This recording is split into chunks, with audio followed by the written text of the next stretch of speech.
Our condolences do go out to the families of the two soccer fans who lost their lives at the FNB Stadium during the Soweto derby. Joining us in studio is Len Moleko, ANN7 sports reporter and anchor. Masikepe Matsibane is a TNA deputy sports editor. And you at home, you're most welcome to give us a call, 011-542-2186. Our first caller, Dan in Richards Bay. Good evening to you and welcome. Good evening. Yes, sir. It almost takes us back to 2001. One would not have anticipated, you would have thought that stadium management and security know how to run these events. What's your view? My view is that our soccer authorities take us as spectators for granted. There was this Judging Webber Commission following the Ellis Park tragedy regarding security measures during derbies. And one of the recommendation was that no kick-off should be allowed if there are still people outside the stadium trying to get into the stadium. The other thing it was that the supporters of two clubs should not mix in the stadium, but currently we are mixing Pirates and T supporters. We are again sitting on another time bomb. And I don't know why these people are not following those recommendations. The other thing, I was just listening now, the soccer authorities or soccer bosses, they say, no, the incident is paining to them. But I ask myself a question. If this pained them, why did they not stop the game? Because this happened hardly 10 minutes when the game had started. And then in our African culture, we respect that. We cannot celebrate blow crickets while blow when there's a death. I mean, one death is too many. And then really, it centered us because I was there in the, not this one, in the 2001 tragedy. There was a stampede. People cannot get seats, but there were a lot of seats that were reserved. For who, I did not know. But coming to this one for today, it's not a matter that a person would say fake tickets. None of them has verified that all those people who were out stadium were carrying fake tickets. Yeah. And to me, that is immaterial. Whether people are getting fake tickets or they arrive late at the nonetheless, their lives should be at least protected. Dan, we get your point. Lorenzo in Melrose, please won't you keep it brief. Good evening to you. Good evening, Cindy. How are you? I'm fine. How are you? I'm all right. My point, just want to give my heartfelt condolences to the bereaved families and the people who lost their lives there and the people in the stampede. My point is, Cindy, why couldn't the organizers and the stadium management just abandon the game because two people died there? You understand? I mean, money is nothing. You understand? People's lives were at the risk and schedule a game for a later date and tell the people, no, like the supporters, the people are dead here, and so we're going to postpone the game for another date. I mean, it was unnecessary for them to let the game continue, Cindy. Yeah, Lorenzo, you echo Dan's sentiments. We'll get a perspective from our panelists. Thanks indeed for calling. Anonymous, good evening to you. Hi, good evening. Hi. Yes. What's your comment or question, ma'am? Okay, first thing I just want to say is may their soul rest in peace. Look, I just want to raise this. If someone was trying to fail someone here. Look, we have a Safety Sports and Recreation Act. These people who are serving in Sasria, where were they? Because this involves lots of government people, departments. Two, when you get into the stadium, they scan your ticket.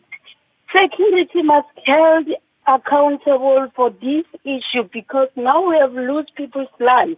Because when they scan your ticket, when you get into the stadium, why didn't they they pick up that these are the fake tickets? This is what I wanted to raise. All right, thank you so much for your call. And of course, the lines remain open. In studio, we have Masikepe Matsibane. He is a TNA Deputy Sports Editor. Len Moleko is ANN7 Sports Reporter and Anchor. Good evening to you and thanks for joining us.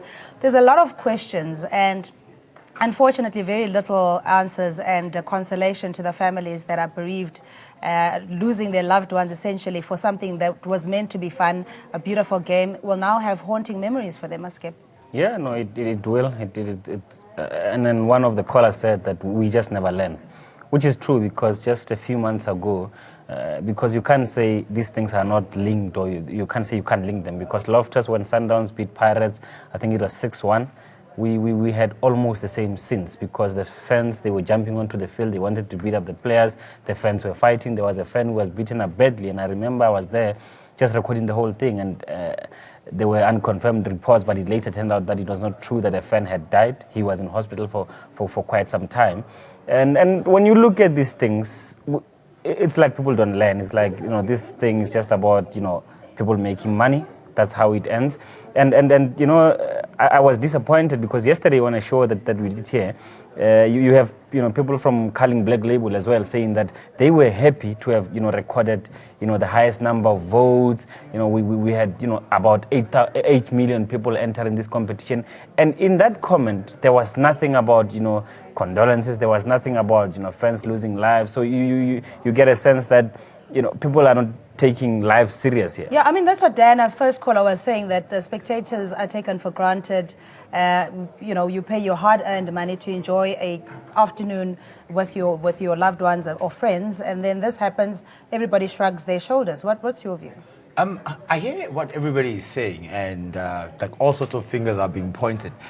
But there's a question that I think a lot of people are not actually looking at. At what point are spectators going to start looking at themselves? Because it was not the authorities who said, go buy fraudulent tickets or push through the gate in order to gain access to the stadium. If you're pushing through a closed gate, that gate is closed for a purpose. If you're jumping over fences and ripping off chairs at a Loftus Versfeld to try hurt players or other spectators, the authorities are not saying do that. At some point, as ourselves, as soccer-loving people, the fans in this country and throughout the world, at some point we have to sit back, analyze ourselves and ask ourselves, how are we contributing to all these things that are happening, as opposed to always be looking at the authorities and finger pointing to the different bodies that run football in this country. So you're saying delinquent behavior needs to be adjusted, and we need to reflect as patrons of the game, and not only look at authorities, as it were. But let's take a caller. Jonas in Kroonstad. Good evening to you. And Musa, we come to you in Boksburg. Hi, Jonas. Hi, Mama. Hi, how are you? Hi, Mama. I'm very upset for this thing on Saturday. I'm a fan of Pirates, and so all guys is blaming a Pirates of that issue. So my heart is very, very, very, very upset. Yeah, no, we share that with you, Jonas. It's really a sad day that we have to relive the memory of the Ellis Park disaster. But thanks for calling. Masabata and Mahikeng, good evening to you. Cindy, how are you? I'm good. How are you? Right, man. Look, man, Sasria Act is very clear. That the security cluster, when they prepare for matches, they had to agree on a number of issues. You understand me? Yeah, we hear you. Can you get me? Yes. That the security company that is appointed must make sure that they train their people, the security officials, to make sure that they control the crowd. You don't think that the fans have a responsibility in behaving according to the decorum of having itikites esandleni, for example, not being late? I do understand. But what is happening is that they had to control the crowd. There should be an area where you call it an overflow, where you take other people, because that stadium, in terms of the egg, supposed not to be full to capacity. Up to 20% should be left for what you call as an assembly point if there could be any kind of a problem. Masabata, point taken. Really appreciated a valuable contribution. Musa in Boksburg, good evening to you. Good evening, Cindy. Yes, sir. What's your comment or question? Yes, first just to pass the condolences to the fans that we lost there. I'm the president of NAFSA, National African Supporters Association. We have been knocking since 1997 at SAFA doors until today. Our cry have always fell on deaf ears. We've been talking about that let the supporters administer themselves, because they can be able to do their own field marshals, which can also be there to take care that they can see to it that their safety, and also even when you get there, within the radius of the stadium, no person cares about what happens to the supporters there. We don't know how many die besides the stampede that happens. Some other people are never reported, but they also get injured. In the whole issue, we have a system. We have been knocking at the SAFA's doors to say they must recognize us and give us the opportunity that we deal with this particular problem. So it is, yesterday it happened, and at the same stadium, and then it's happening again. So it will keep on repeating itself. Yeah, Musa, until we learn. Yeah, we get your point. We'll extend this. We'll elevate it to the sports. We've got the deputy sports editor in studio. Len Moleko is very influential also in these structures. We'll have to have that debate whether there is room to collaborate with the Supporters Association as opposed to running an independent security process at stadiums. But I want to come back to the fans' responsibility. As one caller was saying, I think it was Jonas, that the crowd control needs to be managed further, as far away as possible from the turnstiles. Before you even have access to the stadium parameters, you need to make sure that the required ticket and all other checks and balances have been done. Masakaba, what do you think in terms of what fans themselves are liable to? You know, the fans in South Africa, when you look at it, I think for me it starts with the issue of mixing that one caller said, and again too, you've got the fans will always be there. The fans will always push each other, because I don't think, having seen these security guards, I don't want to say the fans are not to blame, because to some extent they need to take the responsibility. Because I was talking to Saddam Mage, who was saying that, you know, he saw what happened, the fans, they were trying to push in, yes, but you've got the security as well. They are not trained, because I have seen many of them. I've asked many of them. They just say, we get picked up in your Soweto everywhere. They say, okay, tomorrow there's a match, there's going to be uniform, you're going to be there. So these are the things that need to be solved. These are the things that need to be questioned. And again, the fans as well. I think the suggestion that, because even the way the stadiums are built, it's just way too close to the stadium. Everyone now comes in late, which is something that must be, you know, rectified in South Africa. Because I remember last year when Sundowns were playing in the Champions League, right? You had over 80,000 fans in one stadium in Egypt.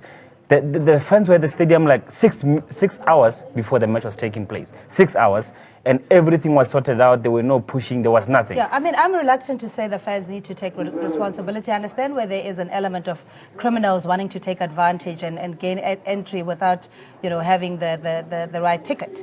The point is that when you go out to a soccer match, you don't anticipate that there is going to be hooliganism or people misbehaving. All you want to do, for all we know, these were proper tickets that these two deceased had, you know, and just found themselves in an environment of people in a frenzy, so to speak. There needs to be, from the stadium management, some levels of control to mitigate any risk to any person that is attending their premises. No, sure thing. I mean, you look at, you go to rugby games, cricket games, all sorts of sporting codes. I mean, we're going to have the Super Rugby final happening this weekend out at Ellis Park. Already about 50,000 tickets have been sold. It's sold out, actually. Well, it's sold out. So there's going to be lots of people going to that game. But in terms of the control, yes, I agree with you that all the different stakeholders need to be involved in making sure that the control points are secured. They are on point. I mean, I remember during the 2010 World Cup, which is something that we should have learned from, and it doesn't seem like we've done that. Upon entering the FNB Stadium, you had to go through at least 4 ticket checking points before you could even get to the first turnstile in order to access the stadium. But now, I know one of my friends was actually at the game this weekend, and she says she literally walked in with a ticket without the ticket stub being taken out, and she walked out with a ticket the same way she walked in with it. And in terms of that, yes, there are elements like that the bodies, the controlling bodies, need to be making sure that they enforce those. But also at the same time, us as spectators, we need to educate ourselves and know that we are going on a social outing to a soccer game. I always call football the guardian that gives us life. And unfortunately, with what happened this past weekend, it pretty much flips my statement on its back. But we need to take responsibility as well, in as much as all the stakeholders are involved need to do the same thing. I agree with you. Let's go to Amos in Limpopo. Good evening to you, Amos, and thanks for calling. Good evening, Cindy, and the panel there.